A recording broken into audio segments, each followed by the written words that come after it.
Good morning, and welcome to another inspiring episode of the Good Morning Minute, where we start the day with purpose, passion, and a little bit of power. I'm your host, Angelina Mojica, and today's conversation is part of a special series in partnership with the Empower Her Steps virtual conference, a movement rooted in helping women heal, rise, and walk boldly into the life God has designed for them. Our mission is simple but powerful, empowering a life purpose. We believe that when women find clarity in their calling, everything changes for their family, their community, and generations to come. So friends, grab your coffee, take a deep breath, and get ready to be uplifted as we dive into real stories, honest lessons, and bold steps towards purpose with our incredible guest. And our guest today is Larisa. Larisa, thank you so much for joining us. You're welcome. I'm so happy to be here. Well, we are happy to have you. Before we jump into our conversation, why don't you take a moment to just introduce yourself? Yeah, so I'm Larissa. My company is Abundance Academy, where we work with professional women who have beautiful lives on the outside. They've checked all the boxes, but on the inside, they're looking for more. They are professionals, they're leaders in their field. And I think once you've had children, once you've had career, once you've had so many beautiful opportunities, it's so easy to forget about yourself, especially when you're a high achiever. So we help those women live more rich and fulfilling lives in all aspects. So when I first started, it was definitely not like this. I know we were talking about some of the different kinds of challenges and hurdles that we have in our life, and we were you went through a list. I'm like, yes, yes, yes, yes, yes. I think once we've lived a life, it's almost like I have 9 lives. I'm like a cat. I just keep coming back in different ways and reinventing myself. And I feel so blessed to be here because I know there are so many people whose stories I heard along the way that have influenced me and helped me help my clients. And Mhm. I hope this can point someone in the right direction too. Oh, I like that. And I can't wait to get into the heart of our conversation. But before I jump into that, I do start with an icebreaker. And so, just a fun, lighthearted question. Um, my question to you is, what is your favorite way to unwind after a long day? After a long day, I find I can't unwind until I transition. And my Mm. son was at daycare and they must have been 3 years old. And I came to pick him up early and there was all these little kids in this hallway ready to put on their snowsuits. And the ones that had snowsuits, they look like the Michelin Man. They're just kind of so big at that age. And so they're putting on their own jackets. And the ones that were not putting on their own jackets at the time, they were sitting with a transition toy. And it really got me thinking, I'm like, this is genius. These children have transition toys. And so it got me really looking at my routines. And so for me, um, sometimes it's being active, sometimes it's sitting, sometimes it's reading, sometimes it's cleaning up, but I find I need to transition. So for Mhm. me, the activity matters less than transitioning into a new phase. So it depends on the day. I mix it up. Mm. Some days it's exciting, but there must be a transition into what I'm doing. And it's usually like tidying my kitchen counter, putting laundry away, things like that. They're not sexy, but it's just like let me unpack for my day and that's my transition. I like that. And you know what? Because we do with, especially with our children, because pulling them from one activity into another, there has to be a period of shifting, the brain and the mind and all that stuff. So I like that because I mean, as adults, we need that too. So to disconnect from work, I'm going to clean my counters or whatever it is, and then move on to relaxing. So I like that. That's very insightful. All right. Well, Larissa, let's go ahead and jump into the heart of our conversation. My first question to you today is, what was a defining moment of challenge or pain, and how did it impact you? Yeah. Um, so my husband and I we went through a 10-year infertility journey. And I finally got pregnant and I didn't know it would actually happen. I was Mm. very nervous sighted. I was like, is this actually happening? I think until about a month or two after I gave birth, I still wasn't sure I was going to have a child. I was like, is this real? Is this real? So I'm still in a bubble even after I had given birth. But in that first year, I was driving my husband crazy. And so he told me to go get a coach. And so I started I started working with the Proctor Gallagher Institute and Mm, I did their coaching program. And it was great because I needed some kind of guidance. And I fell in love with the material. And there was an opportunity. We were watching our first date away from our son. He was about 8 months old. There was an opportunity. We watched a live stream event, like a weekend long event. So we were going to go to LA. And I'm like, going to LA with a baby, finding a nanny. This is not my idea of a good time. We were in Toronto. It's the other side of the country. Like, so we're like, let's just live stream the event. So we shared earbuds at a cafe and an opportunity to become a consultant came up. And I was getting ready to go back to work and I loved my job. I loved my clients. I like it was 5 minutes from home. It was a beautiful view. Like everything about it checked all the boxes. And I had nothing to complain about. I had good money, good title. And then this thing came up and I was like, well, that's kind of cool, but like totally dismissed it, not the right time. And my husband stood up and he's like, Larissa, if you keep doing what you're currently doing, are you going to get to where you need to be? And everything in me wanted to say yes because it was finally the first time where everything had been stable and organized and orderly and predictable, and I couldn't. And it scared the living daylights out of me because I was just like, this is not what I signed up for. Like the last thing I need is another change in my life. But I ended up applying to be a consultant, got accepted, went back to work part-time, shouldn't have gone back, and essentially left my career. And I think the biggest challenge was leaving something that was so good mm, when I was in a good space with it. Like the, sure, there's always like little things that you could improve, but like so much of it was so good. And mm, my heart wasn't in it anymore. And that was really scary. And I had some grandparents pass away. My father passed away right after that. Um, and I was familiar with losing loved ones and death and loss. But the loss I felt from losing that job, even though I was the one that voluntarily chose to leave, was mm, it took me so much longer to overcome that, even though I loved my new business. I loved what I was doing. I started a coaching and consulting company. I was training Bob Proctor's materials because they were so good. I had been mm, immersed in this world for over 20 years at that time. And there was just there was an adjustment period. I didn't mentally prepare for it because I followed God's path. God said go, and I said okay, but I went ready, fire, aim. God did not unfold everything. He unfolded it mm, as I needed to know it. But I was like, where is the plan? What's going on? And I think it took me probably about 3 years to really get to being at peace with it. Like I knew mentally and energetically I wasn't going back, but there was always a longing. There was a grief, and the grief I felt for losing my job was so much, I wouldn't say more intense, but differently intense than losing a loved one because I already knew what to expect, right? mm. It's always hard, but you do know what to expect once you've lost a few people. And I'm grateful for the mindset tools I had, but it didn't prepare me for a new form of loss. Mm. I love the Bob Proctor stuff. So I that was my coaching journey as well. Is when I was doing my healing and growing. I jumped into the Bob Proctor stuff, and my coach was teaching that and helping us understand. And so I love it. I think it's great material, and it's kind of the basis of my coaching as well when I do step into it. But I can understand too, shifting gears. Just being someone who just over the past 4 months moved from one state to another, shifting gears in her career, leaving one agency and starting with another one.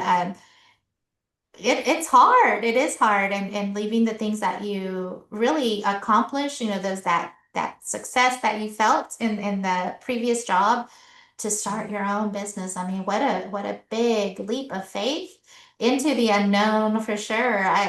So thank you so much for sharing that. And then, the side of the infertility, and just kind of questioning that journey as well.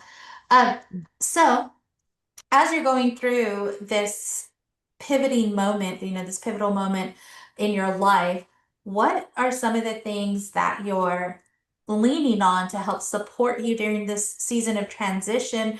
to help grow you, help heal you? Hmm.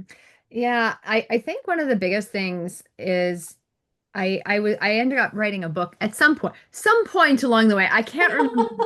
I'm sure I have a timeline, but at some point during that period, I did end up writing a book. And maybe toward I feel like it was towards the end of that part. It's a bit of fog right now. But it's called Stop Procrastinating Your Life Away. Discover the secrets to more time, money, and freedom. And I remember sitting at a conference, and there was a woman she was really high up in the MLM world. So she was in multi-level marketing, and she was retired from that world, but she was just brilliant and a genius. So she was also a consultant for the Proctor Gallagher Institute. And she was sharing a story about someone that was like just procrastinating and procrastinating and procrastinating. She's like, so when all the lights turn green, that's when you're going to finally take action and follow your dreams. She's like, I guess so. And she's like, no, no, no, no, no. Here's what's going to happen. You're going to find opportunities. And when one challenge comes up, another one's going to come up, another one's going to come up, another one's going to come up, another one's going to come up. And what's happening is you're going to keep procrastinating your life away. And procrastination is suicide of your dreams on the installment plan. And when I heard her saying that story about this person she had recently spoken to, I was just like, oh my gosh, I've done a lot. I've done some brilliant things in my life, but holy moly, the big ones, those God-inspired messages, those God-inspired goals, I've conveniently put on a shelf for someday or for later, or I don't know how. God hasn't given me the plan, so don't bother working on it yet because I don't have the right message. And so there was always a convenient excuse, and I was just like, it hit me like a ton of bricks. And so that obviously led to the title of my book, Stop Procrastinating Your Life Away. And going through that, like I realized, I mean, I'd always worked with coaches. I kept doing my own work. So that side of things didn't change. It did help. But I would say that the most different catalyst was writing that book because I had to put my own thoughts, my own ideas and comprehension. I had to be like, how much of myself do I share and how much is too much? And because sometimes people are like, Larissa, you give TMI, you're like too much information, don't want to hear it, don't need to hear it. So how much is too much? Which vulnerable people want vulnerability? Which vulnerable parts of myself do I share? I'm an open book. I'm comfortable, but is it relevant? Is it adding to the message? Is it making an actual point? And in really putting that down in one big body of work, that was just such a huge paradigm shift for me because this is like me nakedly exposing certain thoughts to the world, and Mhm. and it was huge. So I would say that was, and I didn't even realize it until right now. Like I don't think I've ever connected that dot, but I think that was definitely maybe not just a part of the healing journey, but definitely a part of like there was a lot more healing in that than I realized. And it was just the next natural progression, but it led to so many beautiful things. Mm. Yeah. I like that. And, also kind of going back to what you said in the beginning too, where you mentioned how things just kind of unveiled themselves as you were stepping into it. A lot of what happens when we go through situations or pivotal moments is we ask the question, why? Why God, why? But that's not where God's focus is. He is already answering the what for.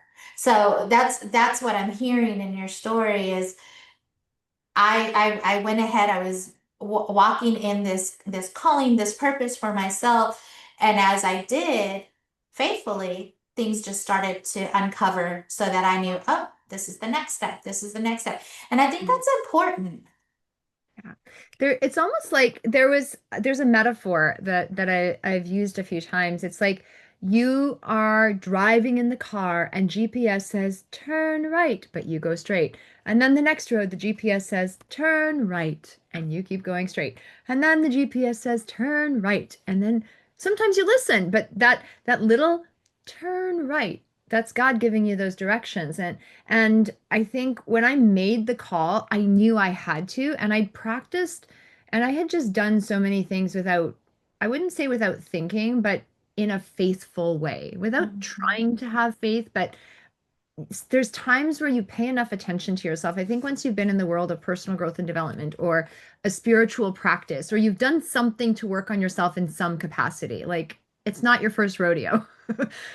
You can have that faith because you're actually listening to the messages. Maybe it's stuff you're seeing, maybe it's stuff you're hearing, maybe it's things you're feeling or just a sense of inner knowing, right? Like really Mhm. listening to those intuitive factors because they say prayer is when you speak to God, intuition is when God speaks to you. And when you step back and take the time to really listen to your intuition, however it brings its messages to you.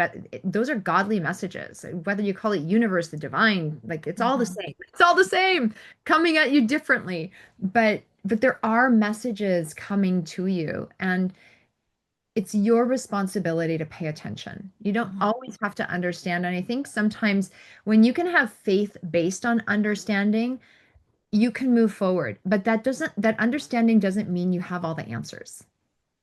And this is where like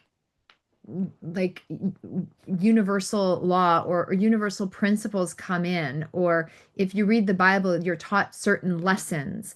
These are all pretty universal lessons that Mhm. are taught. Most of the lessons taught out there, like nothing I teach is new. Nothing you teach is new. Like nothing we are presenting is new. They might be slightly different interpretations of it, but these Mhm. things have been taught forever in almost every culture with in slightly different ways. And when you get familiar with those things, you can start making decisions without all the answers.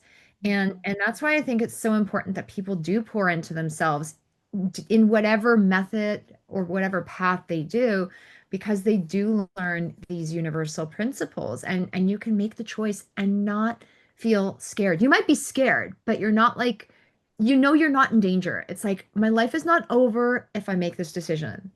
Like something will work out.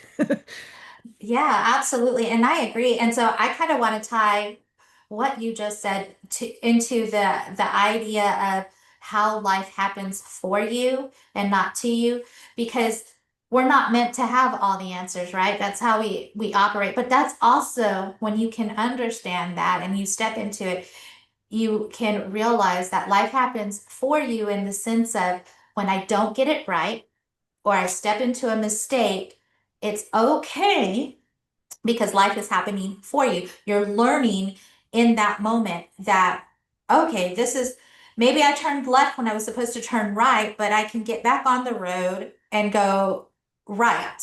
So I love how that is happening.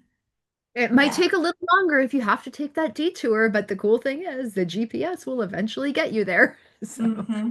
Yeah, absolutely. So, uh, that's just to kind of help people understand how life happens for you because I know sometimes they're like, what are you talking about? Life's happening for me. I'm not asking for all of this to happen. No, you don't. But there is some point where you have to be accountable for the choices that you make because we definitely place ourselves in, those situations. We have choice. And just kind of going back to learning the things that I learned, even not choosing is a choice as well. yeah, Indecisiveness. Yeah. you've read the decision article, I see. You've read the decision article. I have. Now, I was thinking, when you were talking about choice, I think one of the things that's so easy to fall into is this victimhood when bad things happen. And it does not matter how bad something might be. You are not responsible for the things that happen to you, but you are responsible for how you respond to them. Are you learning lessons from them? Like Mhm. I firmly believe everything happens in your life for a reason. You don't always know why, but if you choose to find the lesson, if you choose to find the good, it's your responsibility to do that because you're only in charge of your own experience. And sometimes Mhm. people have terrible things that happen to them. I mean, I've had my own share of dramas and traumas, and I know some people have had it so much worse, and other people have had it a lot better. There's no comparison. It doesn't matter where you're at. But until I finally started taking responsibility and feeling okay with it and letting the need to carry these things go, Mhm. um, I wasn't free.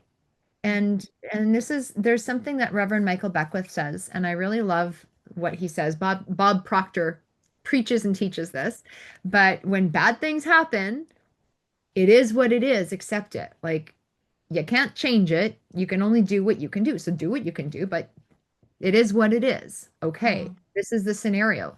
Look at it black and white. Sometimes you might need to, like, instead of looking at it through your own eyes, zoom up and imagine you're hovering above the situation so you're not in the situation. That might help you emotionally not be as involved, like to detach from an emotional perspective, which can be Mhm. useful to be objective. So it is what it is, accept it. Second, Mhm. harvest the good. And I love doing this with some clients. We always come back to this in my morning calls and in my group sessions.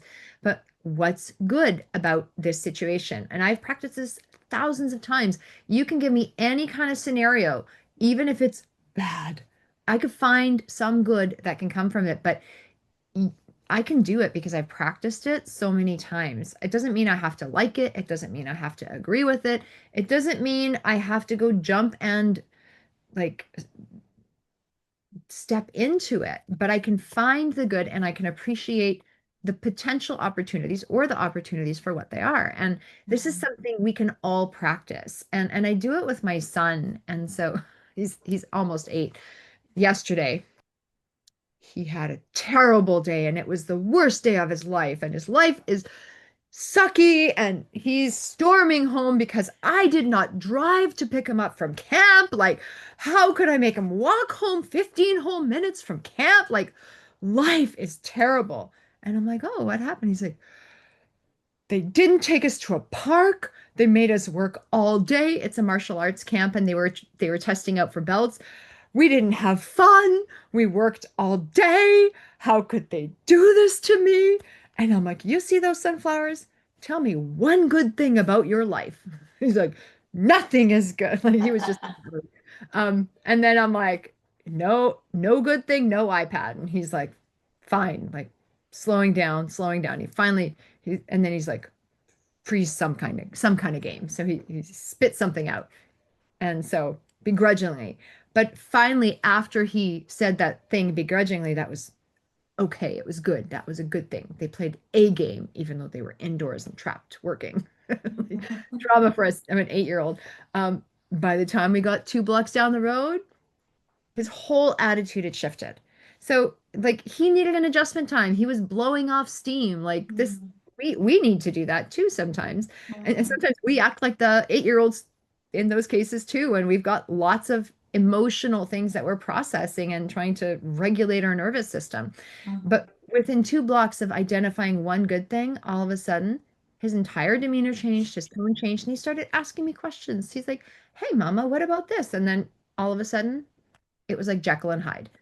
But I forced him to find one good thing. And it started by finding one good thing. And all of a sudden, he was able to lead into other things because life is a gift. Like that's my belief. And if you're going to be around me, you got to find something good, something good.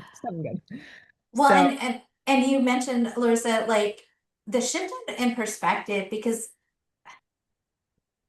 naturally, just by biologically and stuff, we're always looking for the thing that's going to hurt us. I mean, that's just instinctually. Like we're gonna look and search out for the bad, the ugly, and a lot of us that have been from traumatic past or trauma drama stuff, we're in survival mode. And so shifting out of, that fight, flight, or freeze through the perspective of, no, let's find something good that happened today. Let's find a focus.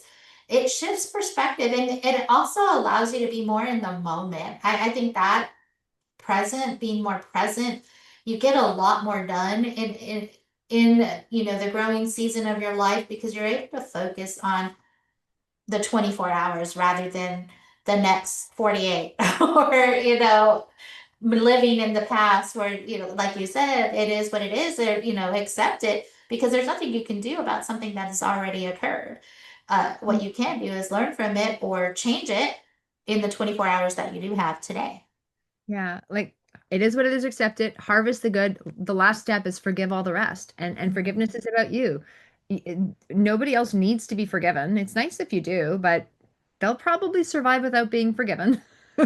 They've forgotten what they did already, but you're holding on to the things energetically and emotionally. And sometimes I love when you said survival mode, and I think survival mode can be very different. For some people, it's like I legit don't have food. Well, if you don't have food, maybe the good thing is that it makes you more resourceful, that it makes you more grateful for the food that you do have, or Mhm. Mhm. you have water. You're like, wow, well, I don't have food, but damn, I got clothes tonight. Or Mhm. at this point, that's like an extreme scenario. I mean, I'm not familiar with that, but I'm grateful for all those things too, because I see that not everyone has that. We have a lot of homeless people in the city, Mhm. and not everyone is as privileged as we are.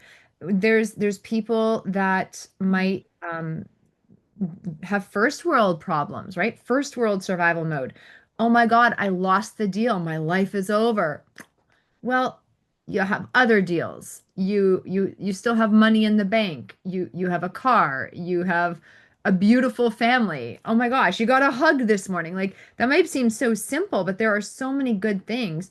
And we forget about all the beautiful opportunities. Like maybe you lost the deal so you could actually spend more time with your kids. Mhm. And it would be convenient to have the deal, but you know what? Maybe your message is spend more time with the family and there's a Mhm. blessing. And you lost the deal. Oh, well, it opens up the opportunities for another deal or a more aligned client to come your way. And I think Mhm. there's always a reason for everything, but we need to go find it deliberately with any level, like from third world problems right up to first world problems. And there's so many of them, but it is what it is. Let it go. Have a good life. Life is beautiful. And so, Yes. yeah. Yeah. Well, Larissa, so what does living with purpose look like for you now? Making a difference in the world, like making a difference in my world, making a Mhm. difference in the world of the people that are around me, and making a greater ripple effect out there. That's why I speak on podcasts like this. Why? Because I have listened to so many other random people in my little earbuds, and they've Mhm. made such a world of difference. It might be one comment, one story, one perspective. And I firmly believe that we are all here to make a difference in the world. And when we start dropping the pebble, it creates ripples, and that changes the landscape across the globe. So our mission at Abundance Academy, and mine is to positively impact over 1 billion people across the globe and make the world a better place for us and future generations. Mhm.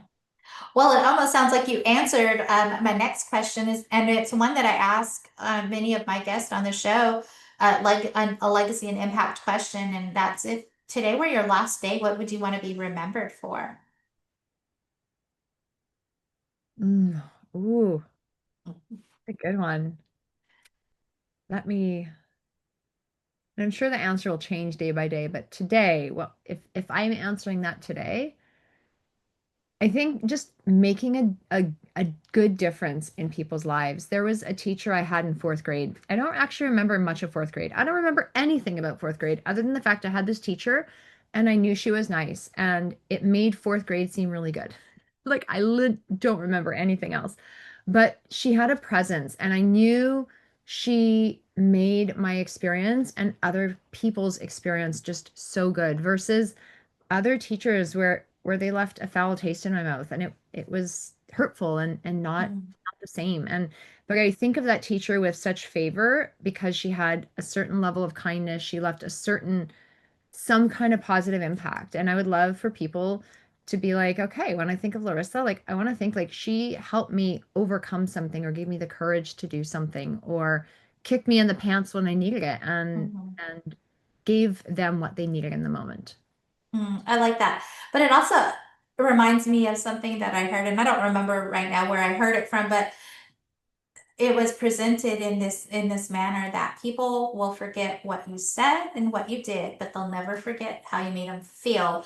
And that's a perfect example of that. And so I really embrace that as kind of a life mantra for myself is I want to be intentional and purposeful in every 24 hours that I have. So, because I never know who I'm coming across that might need that part of me. So I'm always trying to be available in that aspect.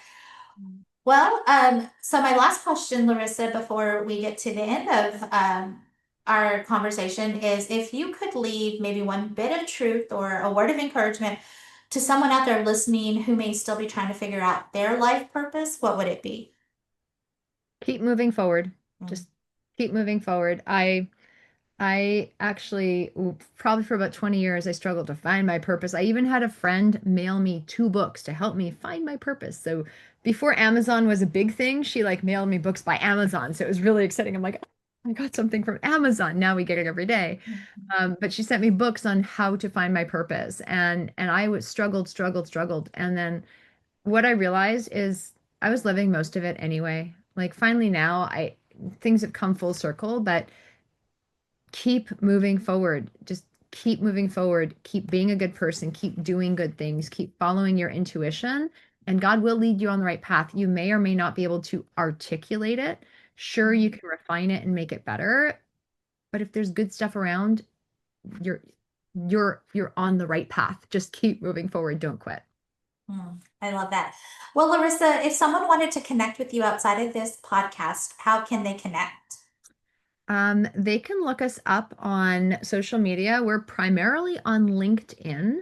Mhm. So they can look up my name, Larisa Makuch, on LinkedIn or Instagram at My Abundance Academy. So that's where we are on social media. If anyone wants to download the Stop Procrastinating book, this is the version that I'm reading with my son. He's like, Mama, can I read your book with you? So if you want to download a free copy of the book, not just one chapter, we want to give away the whole thing to make a difference. It's at stopprocrastinatingbook.com. So you can get access. There's bonus materials. It is really designed to help you keep moving forward and have more time, more money, more freedom, more legacy in your life. Beautiful. Well, Larissa, I want to say thank you so much for sharing your heart, your story, and your light with us today. Conversations like this remind us that purpose isn't about perfection. It's about showing up and growing through what we go through and trusting that every step matters. Here at the Good Morning Minute and through the Empower Her Steps movement, we believe every woman has a calling worth discovering and a voice worth using. So wherever you are today, friend, remember your purpose is powerful and you're not walking alone. Until next time, keep rising, keep trusting, keep walking boldly into the life God has designed for you. I'm Angelina Mojica, your life coach, sending you much love, much peace, many blessings.